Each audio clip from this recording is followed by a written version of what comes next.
عربو کې یو پهلوانو چا چې به اوښ حلال کړو سرمن به کچه په ځمکه ویړه پرته نو ده پکې خو زه زما د خپې لاندې دا سرمن خو د څو کزاده کي نو لسو کسانو به هغه سرمن یو خوا بل خوا راښکه ټوکړې ټوکړې به شو خو د ده د خپې لاندې سرمن به چا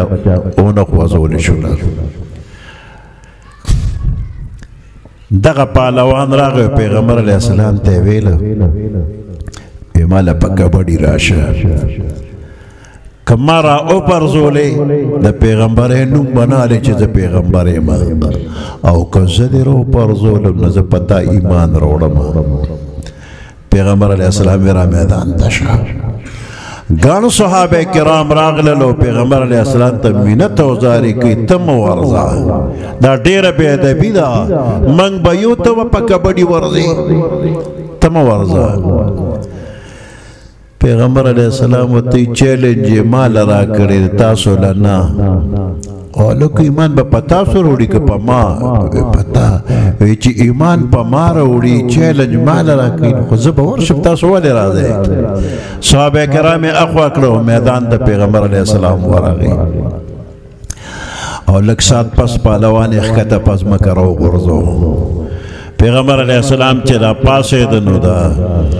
پهلوان جامې وڅنډوي دا خو مې خپه خویدلې وه ته یو ځل بیا راشه نو جوړ بیا پیغمبر علیه السلام ورغی نو چې راخلاص یې که نو چې ترې راپاڅېد نو جامې وڅنډلې وایي شا مې نه ده لګېدلې ته یو ځل بیا راشه نو په درېیم ځل پیغمبر علیه السلام ورغی نو چې راخلاص یې که د پاسه پرې ناست و وایي شا دې لګېدلې ویل او خپې خو دې نه دي ښویدلې ویل ښځه پاسه سړی راپورته شو نو کلمې وویله د ده نوم دی رکانا د احادیثو په کتابونو کې د ده روایت چې راشي نو دا هغه ځوان دی چې د پیغمبر علیه السلام نه په کبډي ورغلی و احادیثو کتابونو کې ورسره دا شته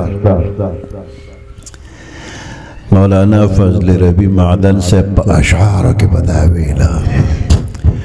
یو مشرک پهلوان وی نبی سلطان تا ځان به نیسي نن زما طاقت او توان تا که مې پړ کړلې دا خپل دین به پرېږدې ته که دې پړ کړم اکدم غاړه به ایمان تا نو حضرت وویل بسم الله راځه تیار یم زه ولاړ یم د اسلام خدمت هر شان تا نو اصحابو ورته ویل چې غلامان شته سرکار څه دپاره وځي بیا میدان ته نو حضرت نه منله شلو ورتر غاړه او پدرې ځلې پهلوان را پړ ځان ته نو پهلوان وی خدایي زور در سره دی زور مې نشي رسېدی زور د سبحان ته نو پهلوان زر کلمه ووی معدنه سر یې ټیټ که د کونینو پهلوان ته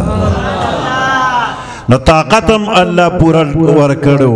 نو هر صفت چې الله ورکړي نو هغه صفت کامل او مکمل ورکړي دی